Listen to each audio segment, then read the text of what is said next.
Assalamualaikum warahmatullahi wabarakatuh. Salam sejahtera untuk kita semua. Yang saya hormati Bapak Iwayan Nukalantara MSc PhD selaku dosen pembimbing tesis dan para dosen penguji. Perkenalkan, saya Anona Emhar, mahasiswa MBA UGM Kampus Jakarta angkatan 1943 konsentrasi Finance, akan memaparkan hasil tesis yang berjudul Analisis Faktor Underpricing, Overpricing, Studi Empiris IPO sebelum dan saat pandemi COVID-19. Penelitian ini dilatar belakangi karena adanya kondisi pandemi COVID-19 yang telah diumumkan pada awal tahun 2020 dan menjadi tantangan bagi stabilitas sektor ekonomi dan keuangan, khususnya tantangan pendanaan dan juga restrukturisasi utang. World Bank telah membantu pemerintah Indonesia untuk melakukan reformasi sektor keuangan termasuk pasar modal. Hal ini dikarenakan pasar modal dinilai menjadi pilar ekonomi dan memiliki peranan sebagai salah satu sumber alternatif pembiayaan. Namun demikian, pada saat terjadi pandemi COVID-19, khususnya di tahun 2020, jumlah penghimpunan dana di pasar modal justru mengalami penurunan sekitar 28,8% atau setara 47,9 triliun dan IHSG melemah sebesar 18,46% di level terendah sebesar Rp3.937 yang pada akhirnya mendorong OJK untuk menetapkan kondisi pasar berfluktuasi signifikan pada tanggal 9 Maret 2020. Meskipun kondisi pasar sempat mengalami tekanan, di sisi lain jumlah investor pasar modal mengalami kenaikan yang dipicu karena adanya implementasi sistem IPO sejak tahun 2021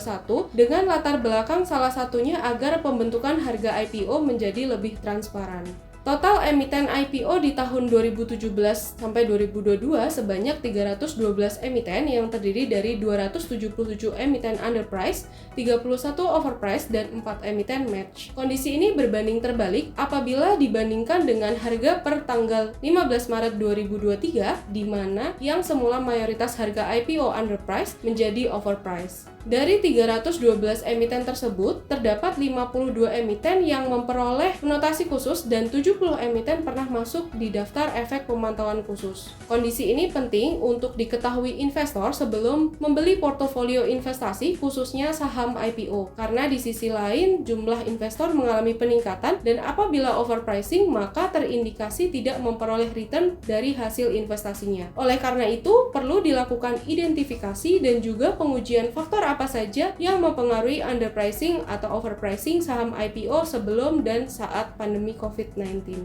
Penelitian ini memiliki 7 pertanyaan, yaitu apakah jumlah dana IPO berpengaruh negatif, jumlah aset berpengaruh negatif, penggunaan dana IPO berpengaruh positif, jenis papan perdagangan berpengaruh negatif, reputasi auditor berpengaruh negatif, ROA berpengaruh negatif, dan reputasi underwriter berpengaruh negatif terhadap underpricing atau overpricing saham IPO sebelum dan saat pandemi COVID-19. Tujuan penelitian ini untuk menguji pertanyaan penelitian sebelumnya.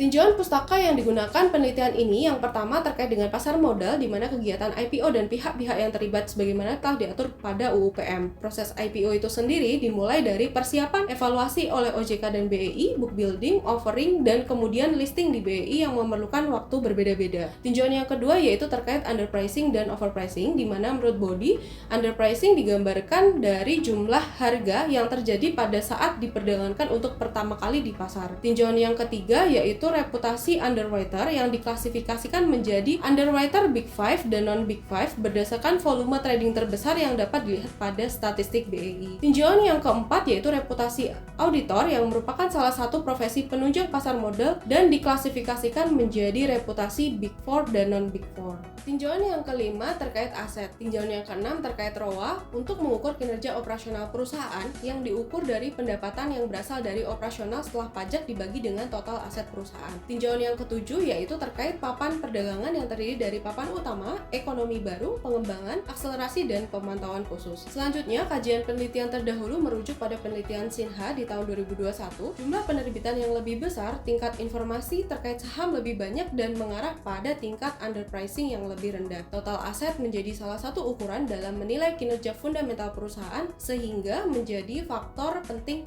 mendorong underpricing. Selanjutnya, penelitian Park dan Massal tahun 2022 bahwa IPO dengan auditor spesialis menunjukkan tingkat underpricing yang lebih rendah.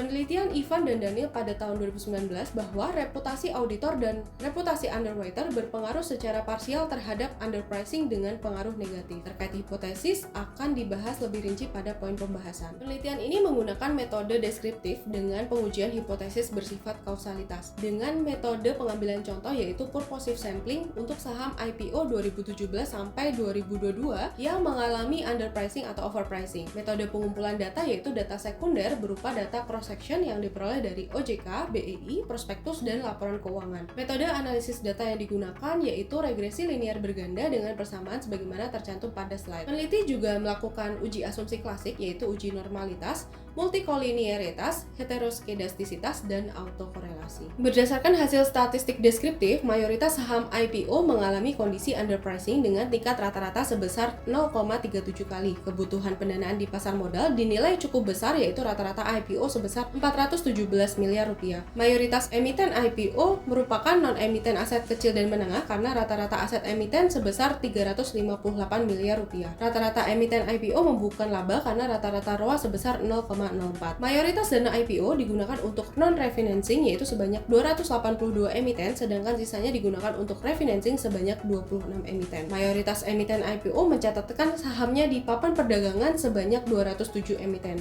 Mayoritas sebanyak 236 emiten menggunakan jasa underwriter non-Big Five. Mayoritas sebanyak 270 emiten menggunakan jasa auditor non-Big Four.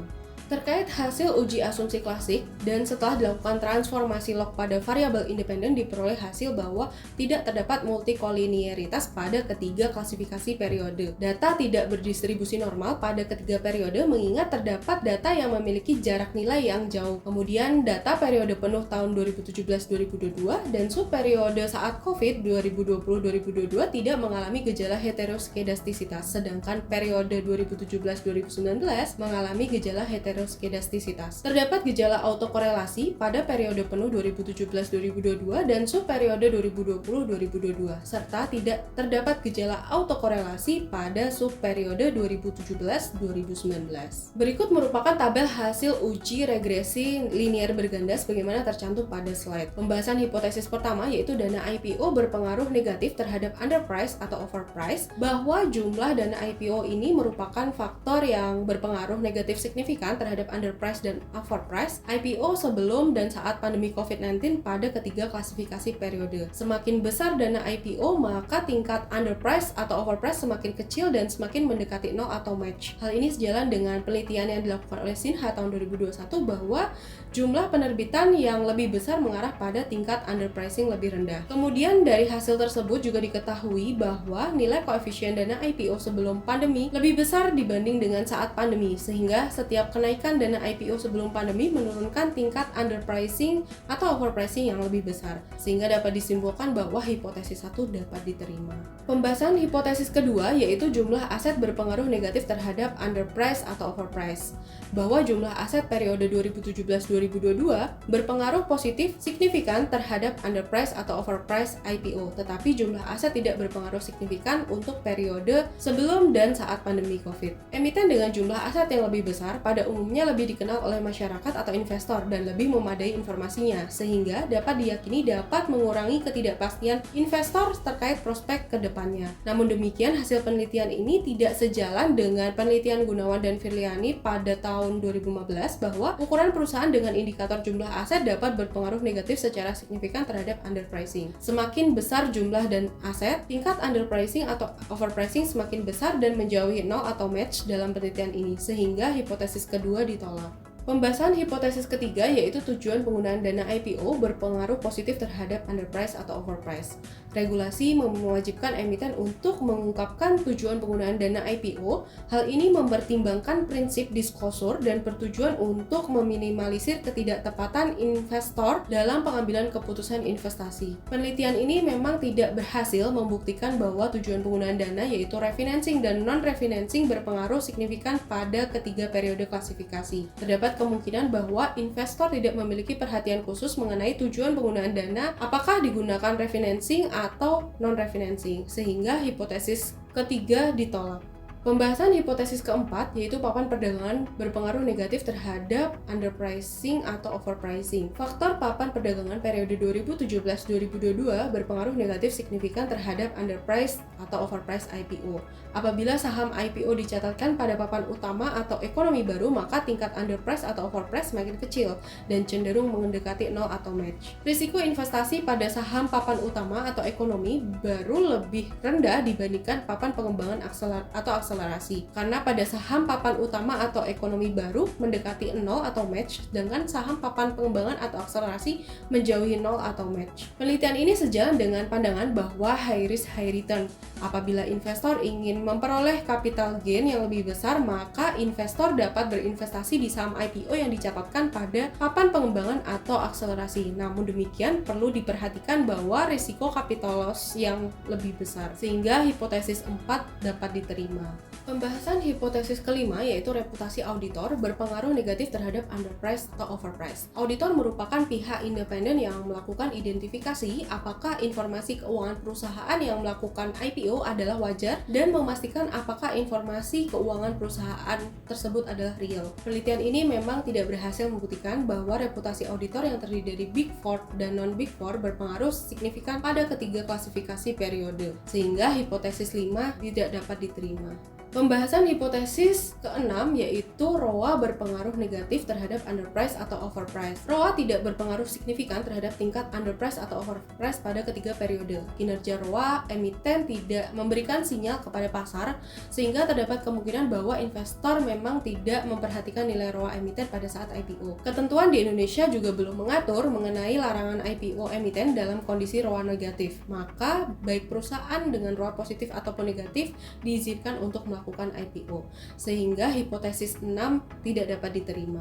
Pembahasan hipotesis ketujuh yaitu reputasi underwriter berpengaruh negatif terhadap underpricing atau overpricing. Penelitian ini tidak berhasil membuktikan bahwa faktor underwriter baik Big Five maupun non-Big Five tidak berpengaruh signifikan terhadap underpricing atau overpricing pada ketiga periode. Tingkat underpricing tertinggi untuk penggunaan underwriter Big Five yaitu 0,7 kali dan underwriter non-Big Five yaitu 2,3 kali, sehingga hipotesis ketujuh tidak dapat diterima.